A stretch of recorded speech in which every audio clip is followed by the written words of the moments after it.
So this is video number 5 of the Hydraulics and Hydrologic Systems FE training quiz, and in this case we're returning to our friend the rectangular channel and our critical depth.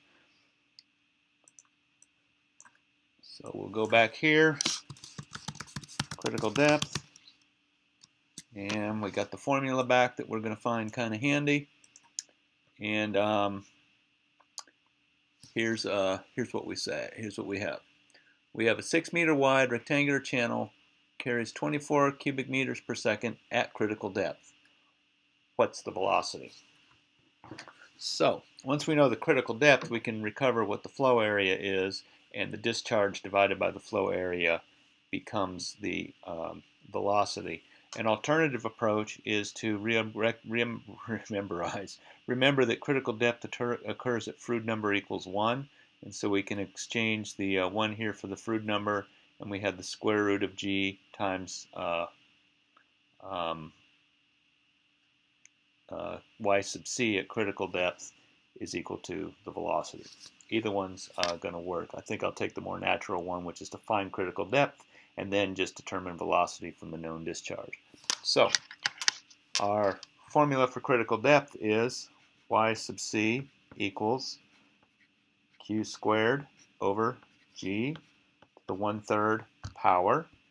Little q is equal to big Q divided by the channel width.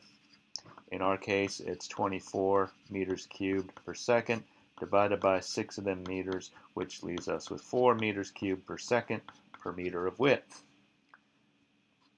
Now we have 4 quantity squared divided by 9.8 of them g's to the 1/3 power, which equals, oh, gotta get the old calculator meister out there,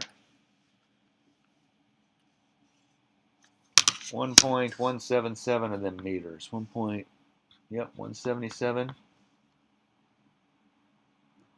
meters. And now that we know what that is, we have, it's a rectangular channel, 6 of them meters wide, 1.177 deep. So 24 meters cubed per second divided by 6 times 1.177 should return us the velocity. 24 divided by 6 divided by 1.177 equals 3.39 meters per second.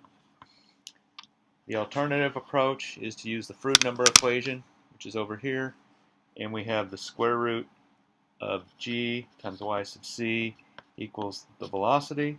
Let's see if we get about the same answer.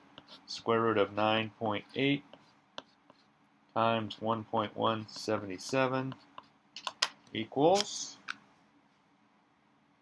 9.8 times 1.177. Square root that mofo, and I get 3.39